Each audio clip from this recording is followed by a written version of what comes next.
Today we are in Taos, New Mexico, exploring some food, fun, and adventures. Come along to see how we appreciate the culture in the southwestern part of the United States.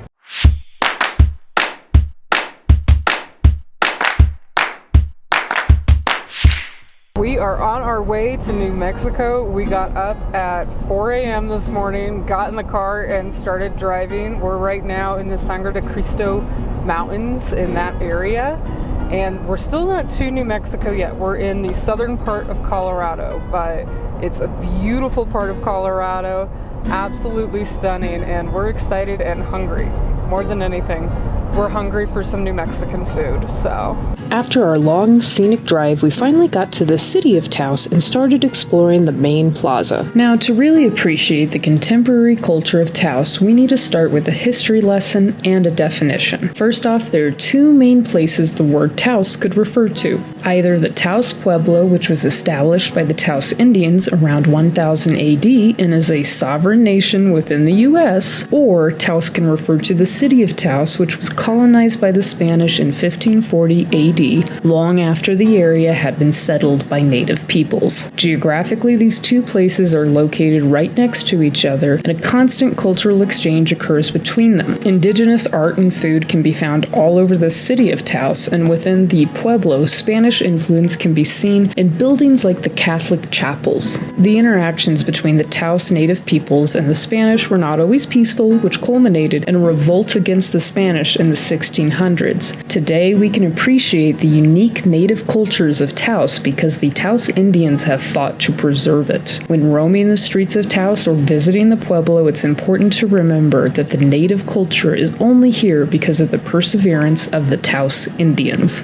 This vlog mostly concentrates on the city of Taos, but I highly encourage you to visit the Pueblo when you go to Taos. It has only been excluded from this vlog out of respect for their filming rules. The Pueblo is a must-do when you go to Taos, though. Visiting it will give you so much more appreciation for the really unique culture in this area. With that said, after exploring the plaza and taking in some history, we headed out to find our first meal. One unfortunate thing about when we are visiting is there's quite a bit of construction in one of the main drags of town. And it's a lot.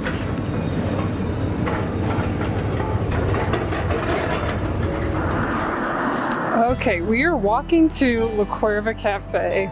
And I'm going to pause right there and correct myself. This entire video, I will say La Cueva Cafe. We went to La Cueva Cafe. There is no Spanish R in that word, and I say the wrong name the entire video. Which has been quite an adventure. The huge amount of construction happening in Taos right now has made it pretty difficult to actually navigate a lot of the main areas. The main plaza is unaffected, but it's like one of the roads that's like encircling the plaza. Half of it's ripped up and it's a one-way when it's usually a two-way. And so like business access is really rough right now, which is super unfortunate because these are small businesses that need foot traffic. And we've walked quite a ways to get to La Cueva. I'm excited though. It's supposed to be very good. It's our first time dining here. So there is the restaurant over there. We have absolutely no idea how to cross the street without dying to get there. I'd go straight across and then over, Mom. Yeah. They've also got all of the traffic lights set up to like just be blinking stoplights right now, which is super crazy. Run across, run across.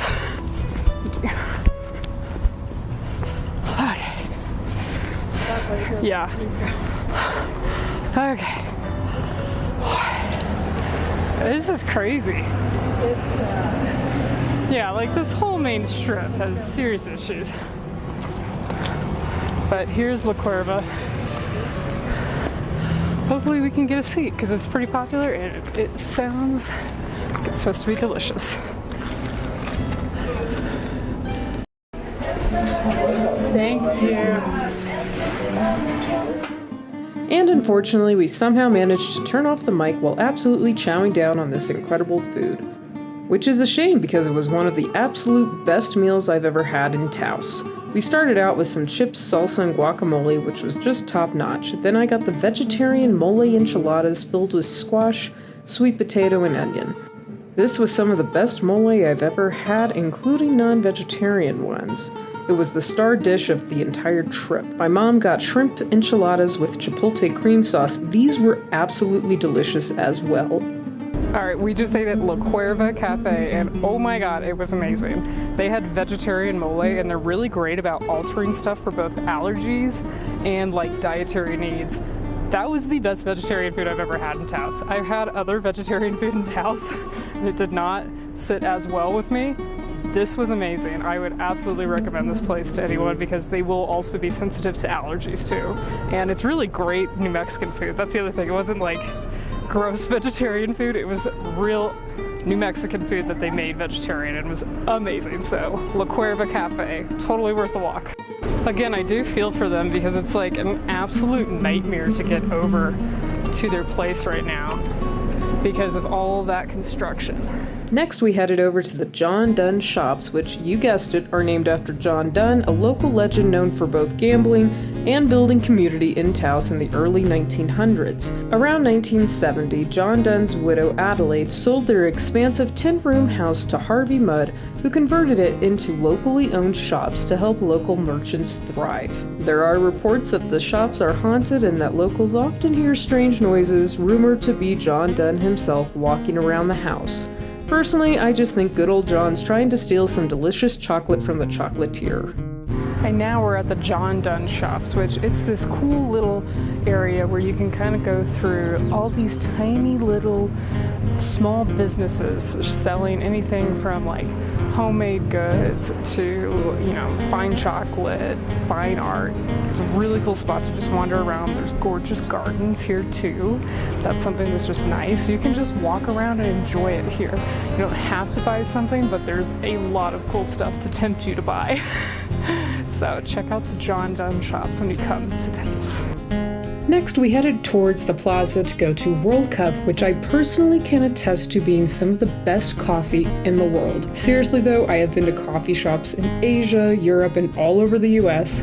World Cup in Taos genuinely stands out on a global scale when it comes to coffee, and this is my absolute must-do in Taos. I have to go get a coffee and a piece of toast from them every time I go. Okay, we just stopped by World Cup and I got a mocha picante.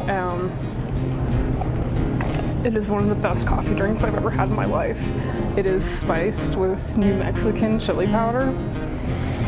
It's spicy, chocolatey caffeine. There's literally nothing better than spicy, chocolatey caffeine. So, cheers.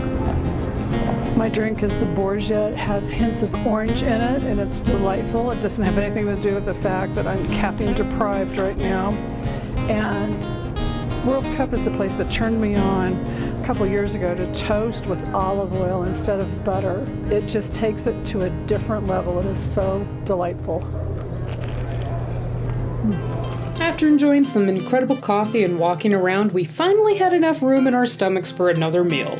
So we headed over to the best of the best when it comes to New Mexican food in Taos, the world-famous Orlando's.